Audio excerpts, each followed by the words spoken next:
నేను ఇంతకుముందు హైదరాబాద్లో ఒక సమావేశం, ధర్మ సమాజ్ పార్టీ ఏర్పాటు చేసినటువంటి హైదరాబాద్లో ఒక సమావేశం, ఆ తర్వాత కల్వకుర్తిలో పాదయాత్ర బహిరంగ సభ, మళ్ళా ముగింపు సభ సర్వనార్ గ్రౌండ్లో, ఇప్పటికి 4 సభలు చూసిన వచ్చినప్పుడు కూర్చున్న వాళ్ళు చివరి వరకు ఉండేటువంటి ఏకైక బహిరంగ సభ ఇలా డిఎస్పి పార్టీకి సంబంధించినటువంటి వాళ్ళదే అని చెప్పిన. నిజంగా రాజకీయ పార్టీల బహిరంగ సభలు చూస్తాం. ఇక్కడ వచ్చిన వాళ్ళు ఇంతకుముందు మన నాయకుడు విశారదన్ మహారాజ్ గారు చెప్పినట్టు ఒక సైన్యమే కదిలొచ్చింది, మన జనప్రబంజనం రాలేదని చెప్పిండు. అది 1000% వాస్తవం.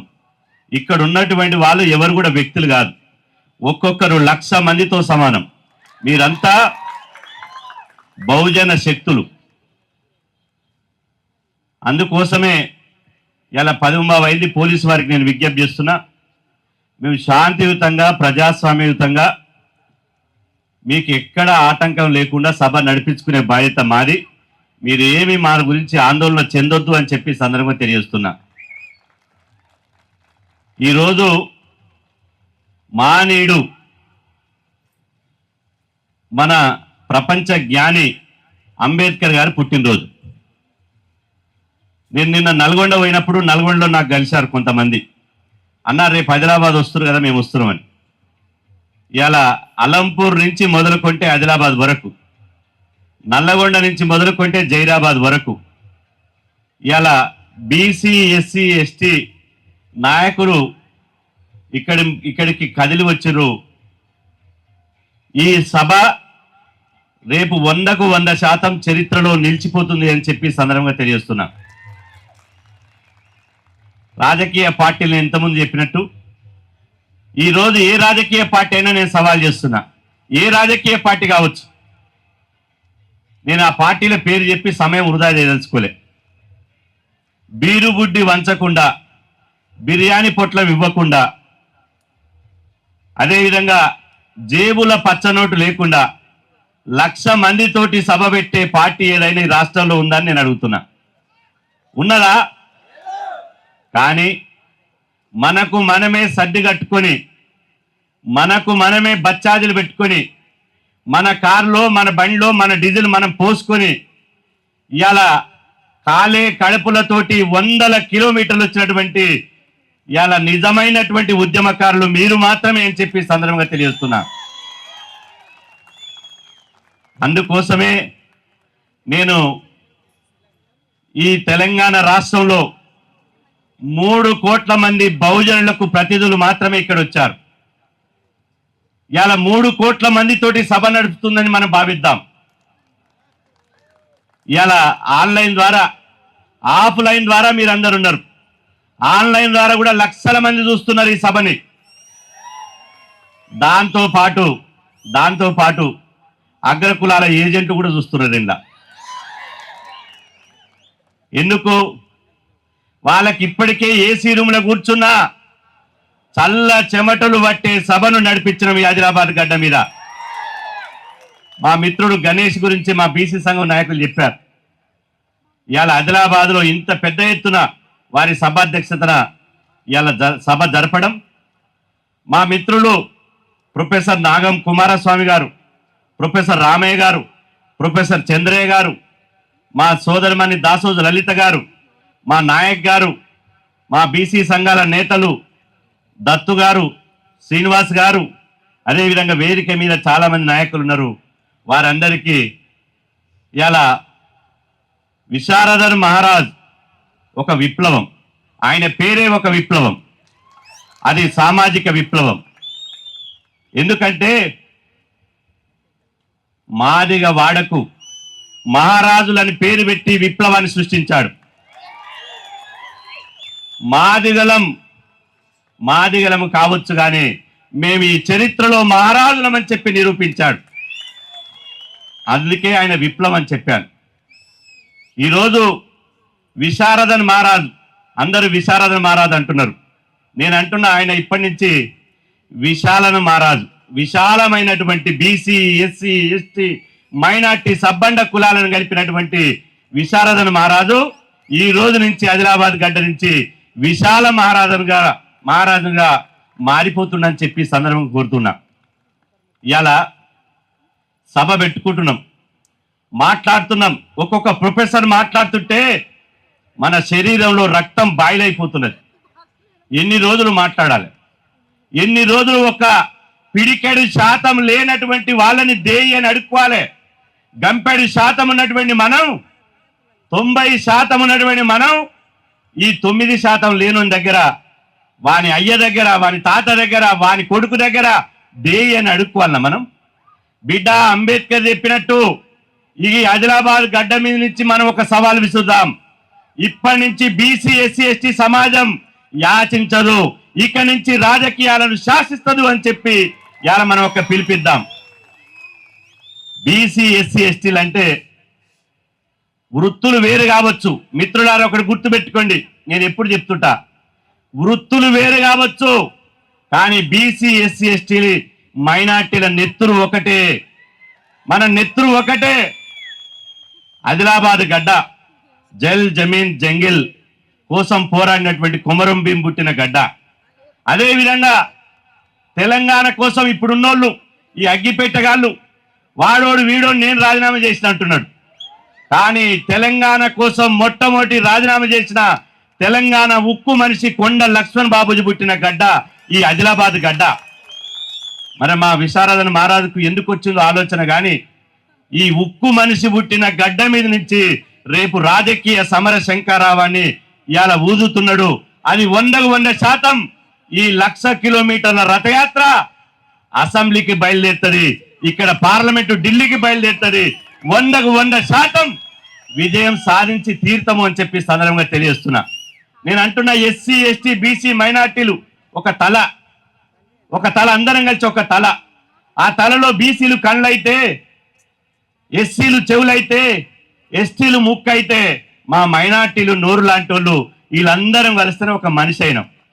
ఇవాళ మనం వేరు కాదు, ఇవాళ మనువాదం చేసిన కుట్రల్లో మనం వేరు చేశారు.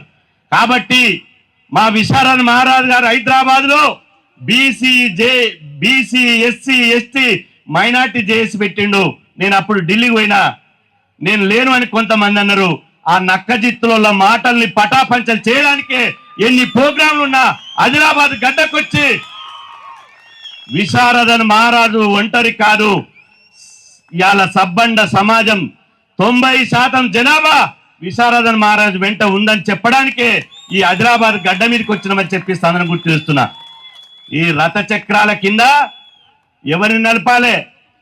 రథ చక్రాల కింద 1,00,000 కిలోమీటర్ల రథ చక్రాల కింద ఇవాళ ఈ పిడికెడి శాతం వల్లోని తొక్కుకుంటూ ఇవాళ బీసీ, ఎస్సీ, ఎస్టీ సమాజాన్ని ఇవాళ అసెంబ్లీలో కూర్చోబెట్టుకోవడం కోసం ఈ రథయాత్ర బయలుదేరబోతుంది.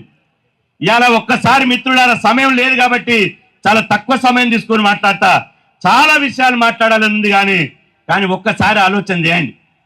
మొన్న హైదరాబాద్ లో రెడ్లు మీటింగ్ పెట్టుకున్నారు. రెడ్డి సామాజిక వర్గం వాళ్ళు మీటింగ్ పెట్టుకున్నారు. మీటింగ్ పెట్టుకుని చప్పగా, అంటే మన బీసీ మీటింగ్లు, కుల సంఘాల మీటింగ్ పెట్టుకున్నప్పుడు అయ్యా ఆసరా పింఛన్లు ఎప్పుడు ఇస్తారు, అయ్యా రేషన్ కార్డులు ఎప్పుడు ఇస్తారు, అయ్యా ఇందిరమ్మే ఇళ్ళు ఎప్పుడు ఇస్తారని చెప్పి సంక్షేమ సబ్సిడీల కోసం మాట్లాడుకునే మీటింగ్ నడుస్తున్నాయి. కానీ ఇవాళ మన మీటింగ్ ఎట్లయితే నడిచిందో, ఆ రోజు రెడ్ల మీటింగ్ ఏం నడిచింది? అరే, రెడ్డి అంటే కులం కాదు, రెడ్డి అంటే మనం రెడ్డి రాజులం. ఈ సాకలోళ్ళు బట్టలు ఉత్తారు, ఈ కుమ్మరోళ్ళు కుండలు చేస్తారు, ఈ మంగళోళ్ళు క్షవరాలు చేస్తారు, ఈ గంగపుత్రులు బెస్తోళ్ళు చేపలు పడతారు, గౌన్లోళ్ళు తాళ్ళెక్తారు, గొల్లోళ్ళు పాలు విండుతారు, గొర్రెలు కాస్తారు, ముదిరాజులు పండ్లు తీసుకొస్తారు, ఇవాళ ముండూరు కాపులు వ్యవసాయం చేస్తారు. మరి మన వృత్తి ఏందిరా అని అడిగి, అంటే వాళ్ళు ఏమంటారు తెలుసా? రే, వాళ్ళు కుల వృత్తులు చేస్తారు, కానీ మన వృత్తి ఈ రాష్ట్రంలో రాజకీయాలు ఏడమే వృత్తి, ఈ దేశాన్ని ఏడమే మన వృత్తి. మనం రెడ్డి రాజులం అని చెప్పి మీసాలు దువ్వి తొడలు కొడుతున్నారు. ఆ మీటింగ్ లో చూస్తే మన రక్తం, ఒక్కొక్కరి రక్తం ఉడికిపోవాలి. ఎందుకంటే మనం ఓటేయమంటే ఈ పార్టీ తోక పార్టీ, ఈక పార్టీ, లంగ పార్టీ, దొంగ పార్టీ అని అంటున్నాం. కానీ వాళ్ళు ఏమంటారు, ఒక రెడ్డి సంఘం మీటింగ్ పెట్టుకొని, అరే ఏ పార్టీ అయినా కానీ అది దొంగల పార్టీ, కానీ మన రెడ్డోనికి టికెట్ వస్తే ఏ పార్టీ అనేది చూడొద్దు, వాడు ఎడ్డోడా గుడ్డోడా అని చూడొద్దు, వాడు రెడ్డోడా కాదని చూసుకోవాలి, రెడ్డోడికే ఓటేసి గెలిపించుకోవాలని చెప్పి ఆ సభలలో మీటింగ్ పెట్టుకొని నక్సలైట్ ఉద్యమ నాయకుడు కొండపల్లి సీతారామరెడ్డి నుంచి మొదలుకుంటే నీలం సంజీవరెడ్డి వరకు మనోడే వాని వాళ్ళు పిలిపించుకుంటున్నారు. ఉప్పు లేకపోతే కూర ఎట్లయితే సప్పగా ఉంటుందో రెడ్డి లేని పాలన అట్లా ఉంటుంది అంటారు. ఉంటుందా? మీ రెడ్లు ఎంత శాతం ఉన్నారు? ఉప్పు అని ఊదితే 5% ఉన్నారు. రెడ్డిల ఆధిపత్యాన్ని గోరిగట్టి రాజకీయంగా పాతరేసి 90% ఉన్న ఒక బీసీ ఎస్సీ ఎస్టీని ముఖ్యమంత్రి చేయడం కోసమే ఇవాళ 1,00,000 కిలోమీటర్ల రథయాత్ర అని చెప్పి సందర్భంగా తెలియజేస్తున్నా. ఖమ్మంలో హైదరాబాద్ లో మీటింగ్ పెట్టుకున్నారు.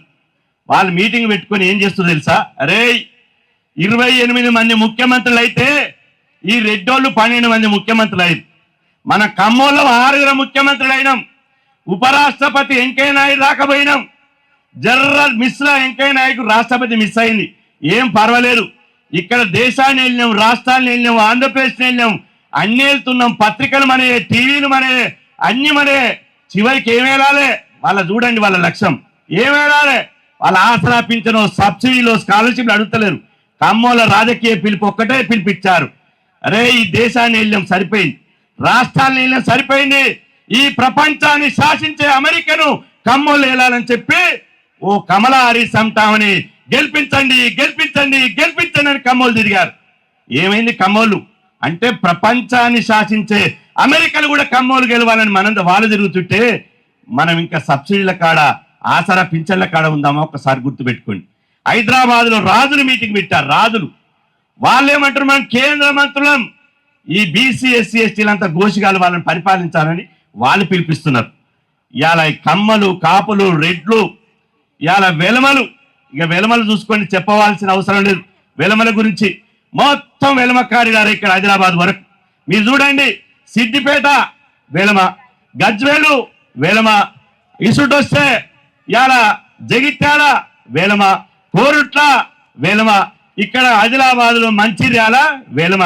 నాకు తెలిసి 7 వెలమలు ఉన్నారు ఇక్కడనే ఉత్తర తెలంగాణలో. 0.5% లేనటువంటి వాళ్ళు వెలమ కారిడార్ చేసుకుని ఇవాళ మేము పేరుకు మాత్రం దళితులు ముఖ్యమంత్రి చేస్తామని చెప్పి మాయమాటలు చెప్పి తెలంగాణ ఉద్యమం పేరు మీద 10 సంవత్సరాలు ముఖ్యమంత్రి అయి మళ్ళా గుంతకాడ నక్కలెక్క రేప మాపై కాంగ్రెస్ వాడు పోతే మళ్ళా మనమే రాజ్యం వస్తుంది అంటారు. వస్తుందా నేను అడుగుతున్నా. ఇవాళ నేను అంటున్నా, కాంగ్రెస్ వాడు పోతే టీఆర్ఎస్ వాడు, టీఆర్ఎస్ వాడు పోతే తెలుగుదేశం వాడు, తెలుగుదేశం వాడు పోతే బీజేపీ వాడు. వీళ్ళు కాదు వచ్చేది. పార్టీలు వేరైనా వాళ్ళు ఒక్కటే, వాళ్ళది జెండాలు వేరు. ఎజెండా మాత్రం అగ్ర కులాలు రాజ్యం ఏలాలే, ముఖ్యమంత్రి పీఠం మీద కూర్చోవాలనే ఎజెండా వాళ్ళకున్నది. ఇప్పుడు మన ఎజెండా మనం నిర్ణయించుకోవాలి. మన ఎజెండా ఏంటి? అరే మీది రంగులు వేరు, పార్టీలు వేరు, కానీ మోసం మాటలు ఎంత చేస్తారో ఒక 2 నిమిషాలు చెప్పి నేను ముగిస్తా. రాజకీయ పార్టీలు ఎంత మోసం చేస్తారో ఒకసారి గమనించండి. ఇవాళ దళితులు ముఖ్యమంత్రి చేస్తున్నాడు బీఆర్ఎస్ పార్టీ. చేసిండా? దళితులు ముఖ్యమంత్రి చేసిండా? చేయలే. ఎందుకంటే వాళ్ళు వేదికెక్కి పాటలు పాడాలి, వేదికెక్కి దునికి దుందాం చేయాలి, సకల జిల్లా జేఏసీ పెట్టి జైలు పోవాలి, 1200 మంది బలిదానాలు చేయాలి, బతుకమ్మ ఎత్తాలి, డప్పు కొట్టాలి, మన మాదిగ బిడ్డలు డప్పు కొట్టాలి, మన మాల బిడ్డలు ఇలా బతుకమ్మలు ఎత్తుకోవాలి. వాళ్ళు మాత్రం దొరసానం వస్తుంది, దొరొస్తాడు, వాళ్ళది రాజ్యం అయిపోయింది. ఇవాళ ఒక్కసారి చూడండి, రేపు 27వ తారీఖు నాడు రజతోత్సవ మీటింగ్ అని పెట్టుకుంటున్నారు వరంగల్లో. నేను అంటున్నా, ఆ రజతోత్సవ మీటింగ్ కంటే 1000 వాళ్ళ మన మీటింగ్ నయమని చెప్పి సందర్భం కొడుతున్నా. బస్సులలో బిర్యానీలు పెట్టి, బాటిల్ పెట్టి తీసుకుని రజతోత్సవ సభ కంటే ఇక్కడ మన సభ 1000 వాళ్ళ నయం. ఇవాళ అంటున్నా, ఇప్పుడు దళితుల ముఖ్యమంత్రి ఏమైతివి? నువ్వే ముఖ్యమంత్రి అయితివి. టిఆర్ఎస్ పార్టీ 2001లో పుడితే ఇప్పటి వరకు 11 సార్లు ప్రెసిడెంట్ ఎన్నుకున్నారు. టిఆర్ఎస్ ప్రెసిడెంట్ గా 11 సార్లు ఎన్నుకుంటే 11 సార్లు కేసీఆరే టిఆర్ఎస్ ప్రెసిడెంట్. ఇంకోటి లేడు. ఓ బీసీ లేడు, ఎస్సీ లేడు, ఎస్టీ లేడు, మైనార్టీ లేడు. మళ్ళా రేపు ప్రజాసోత్సవ సభలు ఏం చేస్తారు? మళ్ళా కేసీఆర్ కు పట్టాభిషేకం చేసి ఏకగ్రీవ తీర్మానం అని చెప్పి మళ్ళా ఆయన ఎన్నుకుంటారు. ఇవాళ కనీసం ముఖ్యమంత్రి పక్కన పెట్టండి, ఇప్పుడు బీఆర్ఎస్ పార్టీ ఫ్లో లీడర్ అయినా ఒక బీసీకో ఎస్సీకో ఎస్టీకో ఇచ్చిరా? ఇయ్యరు కాక ఇయ్యరు. అవి కేవలం పార్టీల పేర్లే పెట్టుకున్నారు తప్ప టిఆర్ఎస్ పార్టీ అంటే వెలమ పార్టీ, కాంగ్రెస్ పార్టీ అంటే రెడ్డి పార్టీ, బీజేపీ పార్టీ అంటే అది బాపన్ పార్టీ అని చెప్పి మనం అర్థం చేసుకోవాల్సినటువంటి అవసరం ఉందని చెప్పి సదనం గుర్తున్నా. బీఆర్ఎస్ పార్టీ మనకి ఇయ్యదు. భవిష్యత్తులో అది ఇంకా 100 ఏళ్ళున్నా కేసీఆర్ పోతే హరీష్ రావు పోతే కేటీఆర్ పోతే కవితమ్మ, వాళ్ళే అవుతారు తప్ప ఎవరు కారు.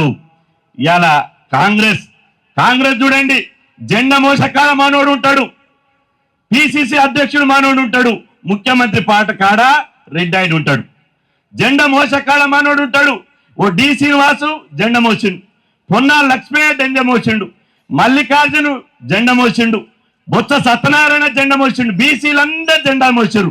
కానీ కిరణ్ కుమార్ రెడ్డి ముఖ్యమంత్రి అయిండు, రాజశేఖర రెడ్డి ముఖ్యమంత్రి అయిండు, కోట్ల విజయభాస్కర్ రెడ్డి ముఖ్యమంత్రి అయిండు, మర్రి చెన్నారెడ్డి ముఖ్యమంత్రి అయిండు, ఇప్పుడు రేవంత్ రెడ్డి ముఖ్యమంత్రి అయింది తప్ప బీసీలు అసలు ముఖ్యమంత్రి పీఠానికే కాంగ్రెస్ పార్టీలో అవకాశం లేకుండా చేశారు. బీజేపీ పార్టీ ఇక అది మీకు అందరూ తెలుసు, పేరు నోరెత్తితే ఇందు బంధు మనం అందరం బంధువులం అంటారు. నేను అంటున్నా ఇవాళ అగ్రకుల హిందువులు వేరు, బీసీ ఎస్సీ ఎస్టీ హిందువులు వేరని మనం స్పష్టంగా చెప్పాలి. హిందువే మమ్మల్ని ఎందుకు ఇంటికి రాణిస్తలేవు? మేము కూడా హిందువే మమ్మల్ని ఎందుకు గుళ్ళకి రాణిస్తలేవు? మేము కూడా హిందువులమే. నువ్వు తాగే గ్లాసులో మాకు ఎందుకు మంచిలు ఇస్తలేవు? మేము కూడా హిందువులమే కదా. నాకు నీకు వియ్యం పొత్తు, కయ్యం పొత్తు, మంచం పొత్తు, ఏ పొత్తు ఎందుకు లేదని నేను అడుగుతున్నా. హిందువులం ఒకటి కాదు, బీసీ ఎస్సీ ఎస్టీ హిందువులం వేరు, ఈ అగ్రకుల పిడికెడి శాతం లేని వాళ్ళు హిందువులు వేరనే విషయాన్ని మనం అర్థం చేసుకోవాలి. బీసీ ముఖ్యమంత్రి అని చెప్పి నరేంద్ర మోడీ సన్నాయి నొక్కిండు. నేను అంటున్నా ఈ జిల్లా వాడే నిర్మల్ నుంచి బీసీ ముఖ్యమంత్రి అయితే మేము కూడా సంకలు ఎగిరేసుకున్నాం. అబ్బా ఇక బీసీ ముఖ్యమంత్రి అయిండ్రా అని. ప్రతిపక్ష పాత్ర కూడా బీజేపీ నాయకుడుగా ఇదే నిర్మల్ శాసనసభ్యుడు మహేశ్వర్ రెడ్డి కాంగ్రెస్ పార్టీలో జంపు జిల్లాని చేసి కండువ మార్చి జెండా మార్చిన మహేశ్వర్ రెడ్డికి ఇవాళ బీజేపీ నాయకుడు ఇచ్చింది తప్ప ఒక బీసీ కూడా ఇవ్వలే. అంటే దీన్ని బట్టి ఏమర్థమవుతుందో ఒకసారి ఆలోచన చేసుకోవాలని చెప్పి సందర్భం గుర్తు చేస్తున్నా. అందుకోసమే మీకు చిన్న ఉదాహరణ చెప్పి నేను ముగిస్తా. ఒక గ్రామంలో భార్య భర్తకు రోజు వంకాయ ఆలుగడ్డ కూరని పెడుతుందట. వారం రోజులు వండి పెట్టిందట. వంకాయ ఆలుగడ్డ. ఆయన చూసి ఈ వంకాయ ఆలుగడ్డతో నన్ను చంపేటట్టున్నావు, జర కూరగాయలు మార్చాలన్నదట. సరే ఇవాళ ఆదివారం వరకు అయితే వండుతా, అయిపోయింది వండా, రేపు సోమవారం నాడు మారుస్తానదట. అబ్బా ఇక రేపటి నుంచి కొత్త కూరగాయలు పెడుతుండొచ్చు అని చెప్పి సోమవారం నాడు ఆయన వచ్చి మంచిగా కాలేజీలు కడుక్కొని బ్రహ్మాండంగా తిందామని పోతాలకల్లా మళ్ళా గదే కూర పెట్టిందట. అరే అమ్మ, వారం రోజులు పెట్టివి, సోమవారం నాడు ఎంతో ఆశతోటి వచ్చిన మళ్ళా గదే కూరగాయలు పెట్టివంటే నువ్వు భలే ఉన్నావు. నిన్న మొన్న వారం రోజులు వంకాయ ఆలుగడ్డ పోయినా, కానీ ఇవాళ మాత్రం కూరగాయలు మార్చి ఆలుగడ్డ వంకాయ అన్నదట. నిన్న మొన్న మాత్రం వంకాయ ఆలుగడ్డ పోయినా కూరగాయలు మార్చి ఆలుగడ్డ వంకాయ అన్నదట. అంటే ఉమ్మడి ఆంధ్రప్రదేశ్ ఉన్నప్పుడు తెలుగుదేశం పేరు మీద కమ్మోడు, అదేవిధంగా కాంగ్రెస్ పేరు మీద రెడ్డోడు. ఈ వంకాయ ఆలుగడ్డ లాంటోళ్ళు, ఈడు పోతే వాడు, వాడు పోతే వీడు, వీడు పోతే వాడు పోతే వీడు. తెలంగాణ వచ్చింది. తెలంగాణ వచ్చినాక మళ్ళా వెల్మ పోతే రెడ్డి, రెడ్డి పోతే వెల్మ, వెల్మ పోతే రెడ్డి, రెడ్డి పోతే వెల్మ. అందుకనే అంబేద్కర్ ఏం చెప్పాడు? ఓ నా బీసీ ఎస్సీ ఎస్టీ ప్రజలారా, ఓటు అనే ఆయుధాన్ని మీ చేతికిస్తున్నా. ఈ ఓటు అనే ఆయుధాన్ని నీ జాతి బిడ్డకేసుకుని నువ్వు రాజువైతావో, లేకపోతే ఈ అగ్రకుల పటేళ్ల దొరలకు ఓటేసి నువ్వు బానిసమైతావో తెలుసుకో అని చెప్పి అంబేద్కర్ చెప్పాడు. అందుకోసమే అంబేద్కర్ జన్మదినం రోజు ఇవాళ విశారదన్న బ్రహ్మాండమైన సభ పెట్టాడు. అంబేద్కర్ స్ఫూర్తిగా అంబేద్కర్ చెప్పినట్టు ఇవాళ మనం నడవాలి. చాలా మంది అంబేద్కర్ గురించి, జీవితం గురించి తెలియదు, ఆయన జ్ఞానం తెలియదు, ఆయన పుస్తకాలు చదవరు. వస్తాడు ఫోటోల కోసం టక్కన దండేస్తాడు, పేపర్లు ఎంచుకుంటాడు. ఏంగా దండేస్తామంటే నాది పేపర్లు రావాలి కదా. ఎందుకు రావాలి? ఈ ఎస్సీలు ఎస్టీలు బీసీల ఓట్లను దుబ్బేయాలి, వాళ్ళని బానిసం చేసుకోవాలని కుట్రతోటి వేస్తాడు. ఇవాళ మనం దండేసి దండం పెట్టిపోయేటోళ్ళం కాదు. ఇవాళ అంబేద్కర్ జయంతి అంటే వారి ఆశయాన్ని వారి లక్ష్యాన్ని తీసుకుపోయే కోట్లాది మంది సైనికులమే మనము అని చెప్పి ఈ సందర్భంగా తెలియజేస్తూ ఇవాళ నేను సమస్త బీసీ సమాజానికి బీసీ శ్రేణులకు మీ ద్వారా నేను పిలిపిస్తున్నా. ఇవాళ బీసీ ఎస్సీ కొంతమంది మా బీసీలను కొంతమంది తేలి ఇవాళ 2 రకాల బీసీలు ఉన్నారు. సారీ సమయం ఎక్కువ తీసుకుంటే 1 నిమిషం అయిపోయింది. ఇక్కడ 2 రకాల బీసీలు ఉన్నారు, అర్థం చేసుకోవాలి. ఎందుకంటే మళ్ళీ మనిషి మాట్లాడుకోవాలంటే కుదరదు. 2 రకాల బీసీలు ఉంటారు. ఒకటి పొద్దుగాల పార్టీ కండు వేసుకుంటాడు, వాడు మధ్యాహ్నం వచ్చి బీసీ సంఘం అంటాడు. పొద్దుగాల పార్టీ కండు వేసుకుంటాడు, మధ్యాహ్నం బీసీ కండు వేసుకొని ఇలా ఒకడో పార్టీలు ఉంటే ఉదాహరణకు వాడు కాంగ్రెస్ వాడైతే టీఆర్ఎస్ తిడుతుంటాడు, టీఆర్ఎస్ వాడైతే బీజేపీని తిడుతుంటాడు, బీజేపీ అయితే వీళ్ళిద్దరిని తిడుతుంటాడు. ఆ రకమైన బీసీలు ఒకరు ఉన్నారు. ఇక ఏకంగా నేను అంటున్నా, ఆ పార్టీలున్న దొరలు దొరసానమ్మలు, ఆ పార్టీలున్న పటేళ్లు వాళ్ళు ఏకంగా వచ్చి మేము బీసీ ఎస్సీ ఎస్టీలను ఉద్ధరిస్తాము, మేము అసలైన పూలే అంబేద్కర్ వారసులం అని చెప్పి ఇవాళ గతంలో వెనకడికట 1000 ఎలుకలు తిన్నదట ఒక పిల్లి. 1000 ఎలుకల్ని మంచిగా తినేసిందట, మంచిగా కాళ్ళు నడుచుకుంటూ పోతుందట. ఇక నీలాంటోడు నాలాంటోడు ఊరుకుంటాడా, ఏడుకో పోతున్నావు అన్నదట. ఏం లేదు పుణ్యం దక్కాలని తీర్థయాత్రలు పోతున్నా అన్నదట. 1000 ఎలుకలు తిన్నా పిల్లి పుణ్యం దక్కాలని తీర్థయాత్రలు పోతుందట. అట్లా బీసీ ఎస్సీ ఎస్టీలను అణచివేసినోడు, అవమానించినోడు, గుడికి బడికి దూరంగా ఉంచినోడు మళ్ళా బీసీ సంఘం ఎస్సీ సంఘం అని చెప్పి ముసుకేసుకొని వస్తున్నారు. నేను అంటున్నా, గొర్రెల మందకు తోడేళ్లు కాపలాగా ఉంటాయా? దొర్రెల మందకు తోడేళ్లు కాపలాగా ఉండరు. మన బీసీ ఎస్సీ ఎస్టీలకు కూడా అగ్ర కులాల నాయకులు మనకు సపోర్టుగా ఉండరు, మన గురించి మాట్లాడరు, మన గురించి కొట్లాడరు, మన బతుకుల గురించి ఆలోచించరు, మన పిల్లల భవిష్యత్తు గురించి ఆలోచించరు. ఆలోచించిన మీకోసం జీవించిన మీకోసం చచ్చిపోయిన రాజ్యాధికారం కోసం కొట్లాడిన ఈ వేదిక మీద ఉన్న నాయకులే అని చెప్పి ఈ సందర్భంగా తెలియజేస్తున్నా. సామాజిక న్యాయం అంటే ఇట్లుండాలి. మన రాజ్యం ఎందుకు రావాలి? మన రాజ్యం రావాలంటే ఇట్లుండాలి. ఏ పార్టీ బహిరంగ సభ ఇవ్వండి, ఇలా గొర్రెలను తరలించినట్టు బర్రెలను తరలించినట్టు డీసీఎంలలో ట్రాక్టర్లలో మనం తరలించి పోలీస్ బారికేడ్లు పెట్టి మొత్తం మనం కింద కూర్చోబెడతారు. 90% మనం కింద కూర్చోబెట్టి ఆ 9% లేని మొత్తం వేదిక మీద కూర్చుంటాడు. వేదిక మీద కూర్చొని వాళ్ళే ప్రసంగాలు ఇచ్చి చప్పట్లు కొట్టించుకొని మళ్ళా బాయ్ చెప్పి హెలికాప్టర్లో పోతాడు. అది సామాజిక న్యాయం కాదు.